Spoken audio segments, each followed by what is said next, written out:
De bárbaro a héroe a emperador, de emperador a dios. Sigmar, la fundación del imperio y el culto a Sigmar, ¿no? Estos son los temas de este vídeo, así que nada, bienvenidos de nuevo al lore de Warhammer Fantasy, bienvenidos a la pluma y la espada y comenzamos. Sigmar y la fundación del imperio. Bien, en el nacimiento de Sigmar, en ese contexto, en el año 30 antes de Sigmar, el imperio aún no existía y los humanos aún no estaban unificados, ¿no? Lo que más adelante se conocería como el imperio era una tierra aún salvaje en la que los humanos se organizaban en tribus, concretamente en 12, ¿vale? Y tenían una vida muy peligrosa y muy difícil, porque tribus de goblins, orcos y hombres bestia campaban a sus anchas. Campaban a sus anchas atacando a los humanos y muchas veces utilizándolos como presas, ¿no? Entonces, bueno, en ese contexto, en una noche en la que un cometa de 2 colas iluminó el cielo, nació Sigmar, ¿no? En el año 30 desde Sigmar. Entonces, bueno, Sigmar nació ahí y en la tribu de los Unberogen y se convirtió muy rápidamente, fue ascendiendo en la jerarquía social hasta ser el caudillo de la tribu, ¿no? Su carisma y su fuerza física destacaron desde el inicio, ¿no? Desde el inicio se vio claro que estaba marcado para la grandeza, ascendiendo a dominar su tribu. Entonces, bueno, decir que el momento decisivo, el punto de inflexión en la carrera de este prodigio, llegó con el rescate del rey enano Kurgan Barbahierro, ¿no? Porque el rey Kurgan Barbahierro había sido emboscado y atrapado por una horda de pieles verdes, de orcos y goblins, y su final parecía muy cercano. Entonces Sigmar lideró a un grupo de Unberogens, de hombres de su tribu, que rescataron a los enanos, rompieron el cerco de los pieles verdes y rescataron al rey Kurgan Barbahierro.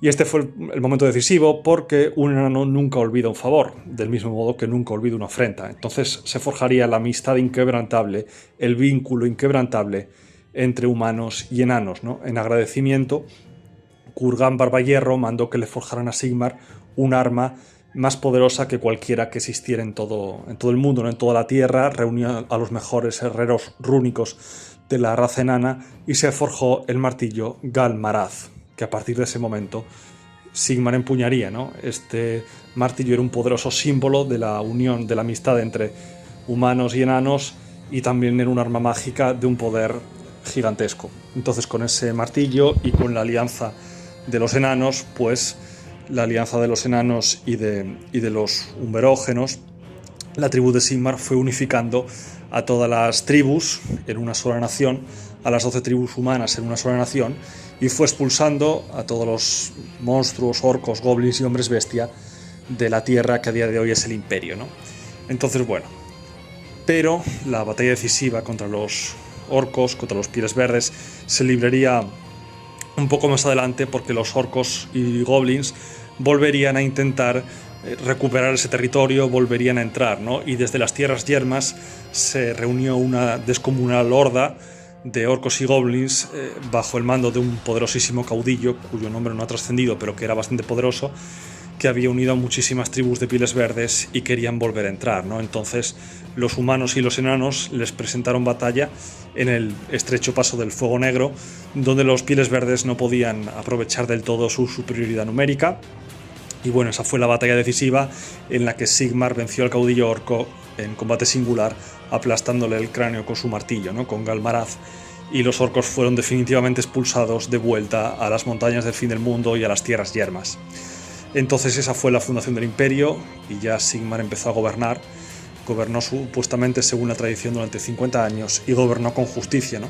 Creando los cimientos de lo que sería el imperio, antes de desaparecer y marcharse solo a las montañas, dejando el martillo en manos de sus lugartenientes, de los jefes de las tribus, que serían los primeros condes electores. Entonces se forjó un sistema en el que los condes electores y los jefes de la iglesia de Sigmar elegían al emperador, ¿vale? Cada conde elector dominando una provincia. Entonces, bueno, Sigmar, con su desaparición, se generó un aura de misterio y de devoción hacia su persona, fue adorado como un dios y ascendió al panteón, ¿no? Como el dios hombre. Entonces, bueno, la iglesia de Sigmar tiene un papel importante. Está en la cúspide de la iglesia, están los teogonistas, Está el teogonista, el gran teogonista, que es el jefe de la iglesia, y los dos archilectores. Tienen los tres derecho a voto para elegir emperador. Cada conde elector de cada provincia tiene un derecho a voto, pero los miembros de la iglesia de Sigmar, esos son 3 votos, ¿no? Entonces eso nos da una importancia del poder político que tiene la iglesia de Sigmar. Aparte de poder político, los archilectores y los miembros de la iglesia de Sigmar de rango más bajo, que son los sacerdotes guerreros, los miembros de esta iglesia pueden invocar las plegarias de Sigmar, que aunque aparentemente son una especie de efecto placebo, estas plegarias y estas exhortaciones a la batalla pueden convertir a un campesino asustado en un paladín motivadísimo, ¿no? Entonces, bueno, los sacerdotes guerreros y los archilectores cumplen una función de motivar a las tropas y sacar lo mejor de ellos, lo mejor de los soldados. Los archilectores y el teogonista, que en la actualidad es Volkmar, los archilectores van a la batalla montados a veces sobre grandes plataformas que son los altares de guerra de Sigmar, desde los cuales invocan sus plegarias y son una defensa mística también contra la magia enemiga, ¿no? Entonces, bueno, también destacar en la iglesia de Sigmar, destacar a los flagelantes, ¿vale? Los flagelantes son la parte más fanática del culto a Sigmar y el escalafón más bajo. Son grupos de mártires, de gentes desesperadas que vagan en bandas anunciando el fin del mundo y anunciando pues la redención por los pecados, y se fustigan a sí mismos y se causan dolor continuamente y buscan morir en batalla de forma heroica para lavar sus pecados, ¿no? Es la redención que buscan y van anunciando el fin del mundo y animando a la gente a que se una a su banda y se conviertan en flagelantes, ¿no? En la batalla nunca van a huir, su único valor militar radica en el hecho de que no van a huir literalmente pase lo que pase, ¿no? Aunque el enemigo los esté destrozando, ellos nunca huirán porque es lo que buscan.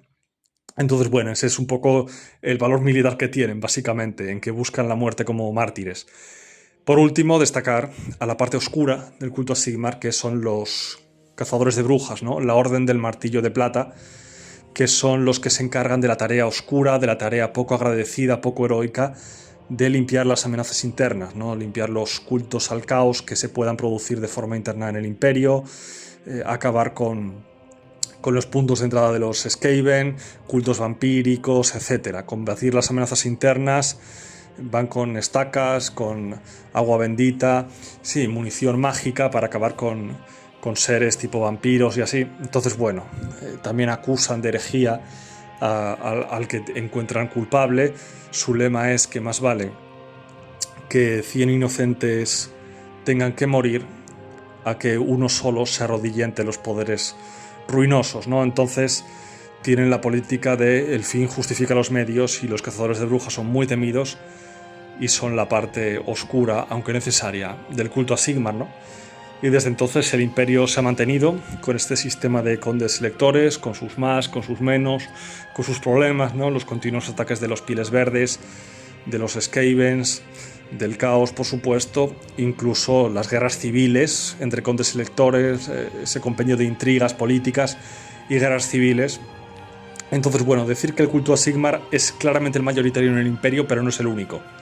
En algunas regiones adoran a Ulrich, por ejemplo en Middenland, porque en Middenland descienden de los teutógenos, que son la tribu rival de los umberógenos, la tribu rival de Sigmar, y la que más les costó, ¿no?, unirse a Sigmar. Entonces, bueno, aún adoran a Ulrich, no adoran a Sigmar, y también hay otros cultos minoritarios aparte, pero el culto de Sigmar es claramente el dominante. Así que nada, hasta aquí el vídeo de hoy. Darle like, suscribiros para más contenido, y suscripción y campanita es la combinación ganadora. Adiós.